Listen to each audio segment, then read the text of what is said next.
Welcome back to Speed Demon Painting, where I've made a little video on how to assemble the iron horses for the Wild West Exodus game, Retribution, or Showdown at Retribution.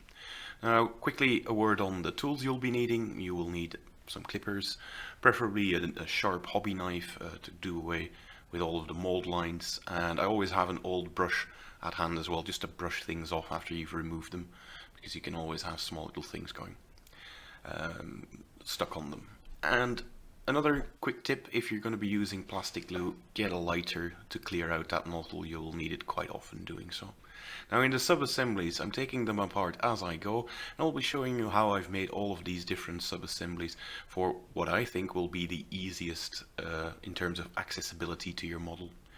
Now we start off with the main construction, which is mostly made up of the body, minus the cow catchers, and I'm just going over the different bits you need for this. You simply clip them out and then use your hobby knife to remove all of those little nubs, the attachment points to the sprue. Try to keep your knife as flat as possible because you don't want to be cutting away too much into the plastic, because that will be just as bad as if there was still a nub there. Not quite as bad because it won't interfere with assembling your model per se, but pretty visible still after you've glued, or rather painted everything after gluing. So I'm just going around removing all of those nubs, and as you can see it leaves quite a bit of those tiny little marks, and that's why I have the old brush near, because you can always just brush those things off with a slight amount of force. All of them should be gone from your model. Like I said, you need that lighter to clear away the nozzle quite often.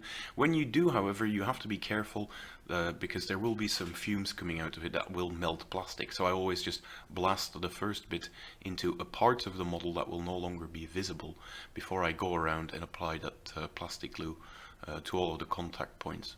I always like these Revel needle point applications because they're very easy to control and goes together quite well.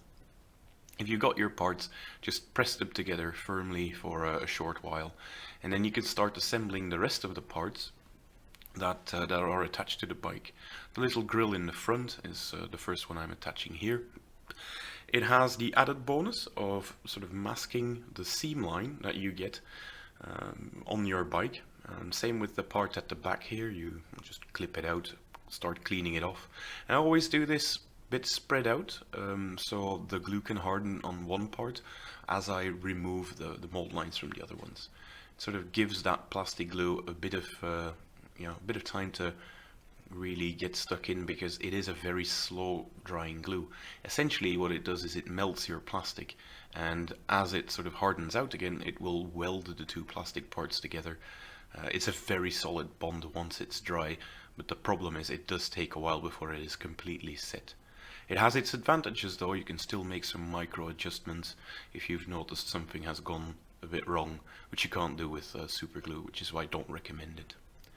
And just simply go around attaching all of these things. They hide most of the seam lines quite well on these bikes. It's a very smart design. Same with the saddle. If you glue that one on, you are left with virtually no seam lines. I actually left a small bit of the nubbins here. Make sure you clear that out, because otherwise it will not slot in nicely. Now the last bit that you have is, well, you clear out the knife obviously as you do so. If you go around all over this thing, you can actually have parts of it already hardened out to do the rest. And that's essentially what you'll be doing.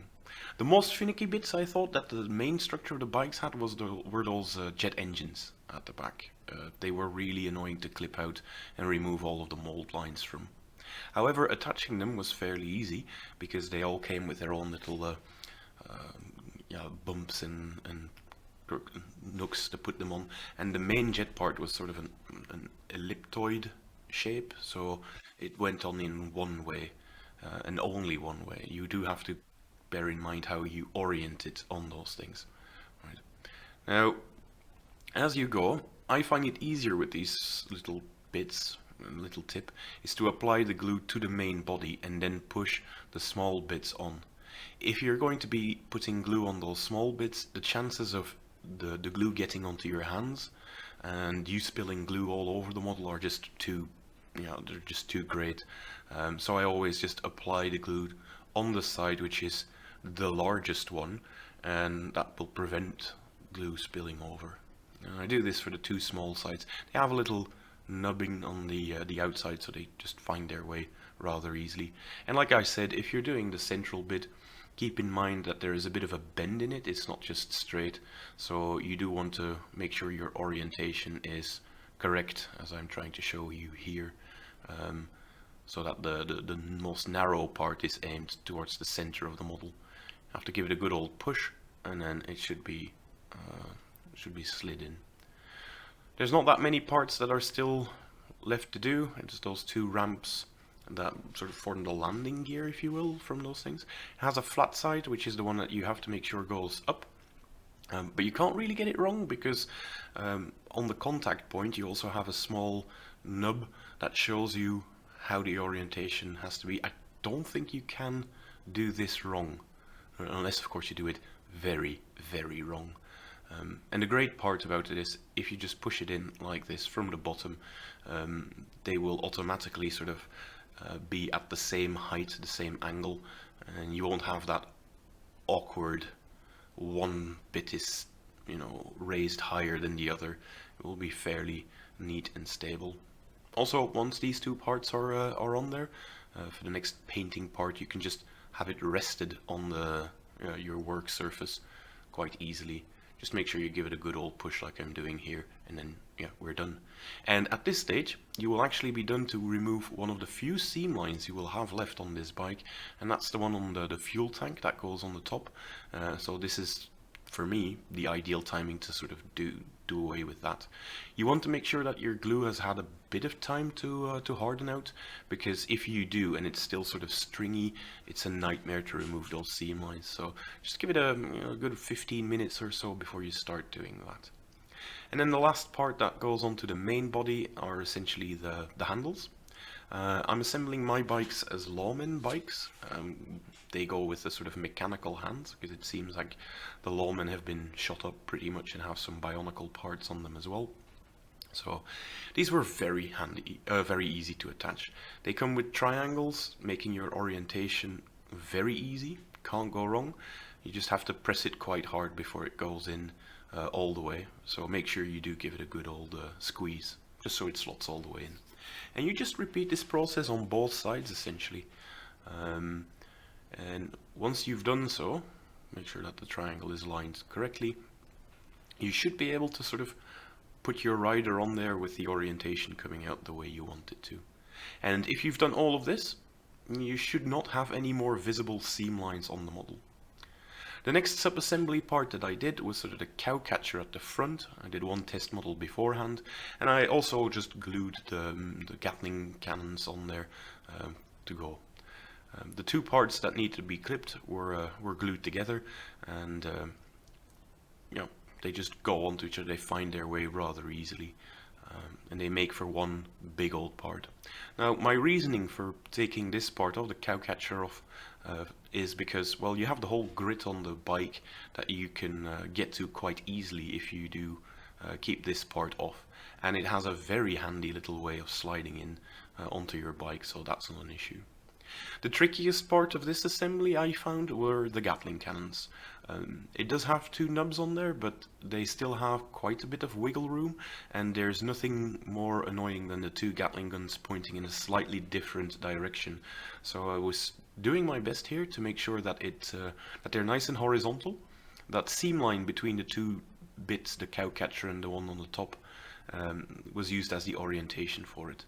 And then as you glue the first one down, you try to get the second one on there, which is a bit fiddly because you don't want to touch the first one. But as you press it on, I always just sort of check it from the sides to make sure that they are aligned properly, just using my two thumbs there, my thumb and my index finger to line them up, and then just leave that part alone for as long as you can. Now the last sub-assembly to go through is essentially the rider. Like I said, I'm opting for lawmen bikes for mine, so I'm just showing you the parts I'll be clipping out that I've selected for it. The human riders went together very easily. There was very little extra work on them. It made sense by just gluing the legs together it had tabs that guided everything into place, so you can get the body on there. You do have to give it a good old press. Just make sure that the plastic weakens a bit before you press it down first. Like I said, it melts the plastic, so give it a second and then you can just press it all the way in, and it should form a nice bond. Now, the reason why I went for Lawman, I'm not opting for the Construct bikes, is because the Construct bikes from the Enlightened have really poor aim stats. And sadly, these Gatling guns are really great in-game, but they are special weapons. And in the new rules, you can no longer focus them, meaning that you're sort of stuck with a very low aim value for your Constructs bikes, which is why I'm not assembling them as such. I'm using these on my Lawman force.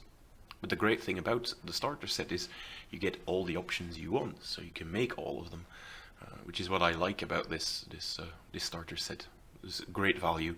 Even if you don't play with one of the two factions, you get 4 of those Iron Horse sprues on there, which can be used in 5 different factions, so that's all good.